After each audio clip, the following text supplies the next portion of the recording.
Equity में ही अगर short term के लिए जाना है तो इक्विटी में ही जाएँ। हाँ, अगर आपको नॉलेज है, आप खुद शेयर्स खरीद सकते हैं या आप किसी की हेल्प से कर सकते हैं। शॉर्ट टर्म के लिए आपको इक्विटीज़ में जाना चाहिए, या अगर आपको जाना है तो इक्विटी म्यूचुअल फंड्स में नहीं जा सकते, आप डेट म्यूचुअल फंड्स में आप ले सकते हैं। जैसे लिक्विड फंड्स हैं, आपको 2 महीने 3 महीने के पैसे हाँ, लगाना है, शॉर्ट टर्म के लिए आपको जाना है। आर्बिट्राज में ले सकते हैं, आपको 1 साल के लिए पैसा लगाना है, आप ऐसे फंड्स में जा सकते हैं। बट उनकी रिटर्न्स कम रहती हैं, वो 3-4, 5-6% टाइप्स रिटर्न्स रहेंगी ऐसे फंड्स की। अगर आपको ज़्यादा रिटर्न्स चाहिए, आपको रिस्क ज़्यादा लेना है, तो फिर आपको इक्विटी में अगर आपको नॉलेज है, आप कर सकते हैं, तो आपको डायरेक्ट शेयर्स खरीदने चाहिए। लेकिन इक्विटी में जैसे कि आप कह रहे हैं कि अगर शॉर्ट टर्म के लिए जाना है, इक्विटी में आप दाँव लगा सकते हैं। फिर कई बार तो ऐसा होता है कि इन्वेस्टर को बहुत एकदम वो जो सोच भी नहीं सकते उस तरीके का रिटर्न भी मिलता है। बिल्कुल मैडम, कुछ ऐसा हर टाइम नहीं होता, बट समटाइम्स ऐसा भी होता है कि उसको अच्छा रिटर्न मिलता है, समटाइम्स लॉस भी होता है। तो ओवरऑल आप देखेंगे, जब आप दोनों को अटैच करेंगे 2 साल 3 साल बाद देखते हैं, तो आदमी अगर उसको अच्छी नॉलेज है तो वो अच्छा रिटर्न जनरेट कर पाता है। अगर वो किसी के कहने पे या मार्केट में कोई न्यूज़ है उसके हिसाब से पैसा लगाता है, तो समटाइम्स उसको नुकसान के चांसेस भी बढ़ जाते हैं।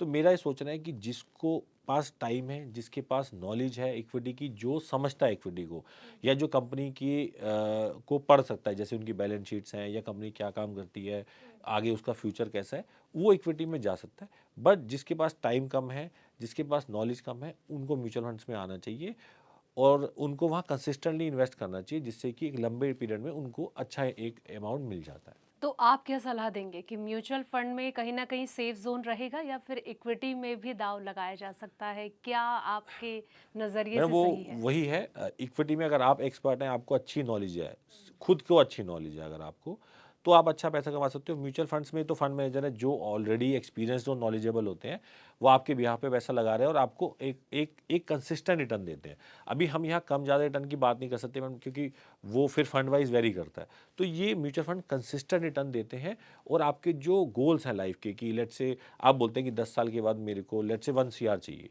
या 15 साल के बाद 1 सीआर चाहिए, तो ये गोल्स को आपको ईजिली अचीव कर सकते हैं अगर आप कंसिस्टेंटली इन्वेस्ट करते हैं तो फंड मैनेजर्स जो एक्सपर्ट्स हैं वो आपके बिहाफ पे पैसा लगा रहे हैं, उनकी नॉलेज के हिसाब से आपका पैसा लगता है, और एक अच्छे थीम में अगर आप पैसा लगाते हैं जो आपके गोल को पूरा करे, तो आपका रिटर्न्स आएगा।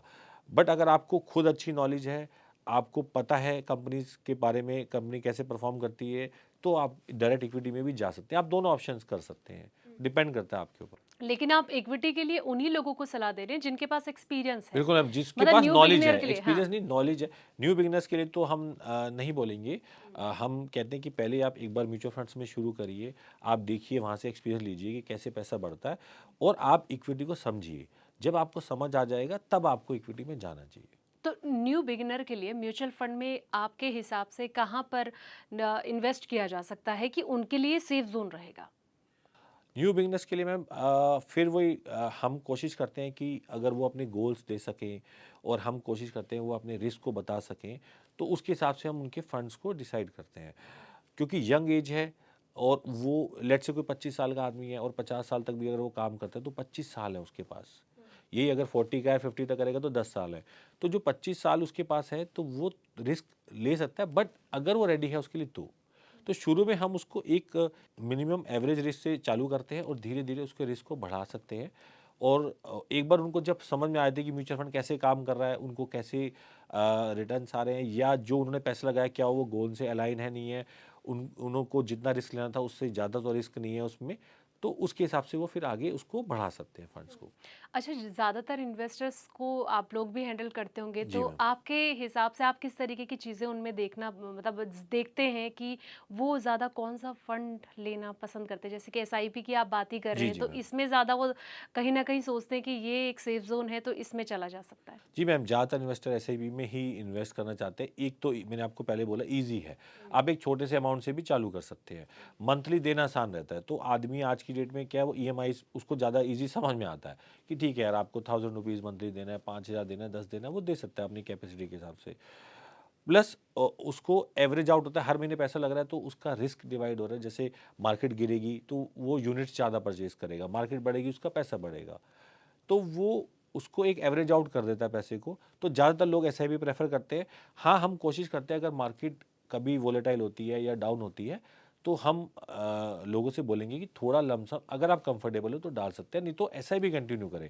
एसआईपी बंद नहीं करनी चाहिए। आज की डेट में अगर हम देखते हैं जितनी नई जनरेशन है जो खुद पैसा लगाना चाहती है, उनके साथ एक ही दिक्कत रहती है कि वो जैसी मार्केट बढ़ेगी पैसा निकाल लेंगे, मार्केट गिरेगी एसआईपी रोक देंगी, तो वो रिवर्स करते हैं। मार्केट गिरती है तो आपको पैसा लगाना चाहिए, और मार्केट बढ़े पैसा जब तक आपका गोल नहीं आ रहा मेरे हिसाब से तब तक आपको होल्ड करना चाहिए, पैसे को इन्वेस्टेड रहना चाहिए। हुँ। लेकिन वही चीज़ हो जाती है ना कि अगर उन्होंने मार्केट डाउन हो रहा है तो कई सारे पैनिक मोड में आ जाते हैं कि मतलब ठीक है पैसे निकालने में ही समझदारी है। लेकिन आप जैसे उन्हें एडवाइस भी कर रहे हैं कि उस टाइम पे स्टेबिलिटी ज़रूरी होती है, पेशेंस लेवल कंट्रोल में रखना ज़रूरी होता है।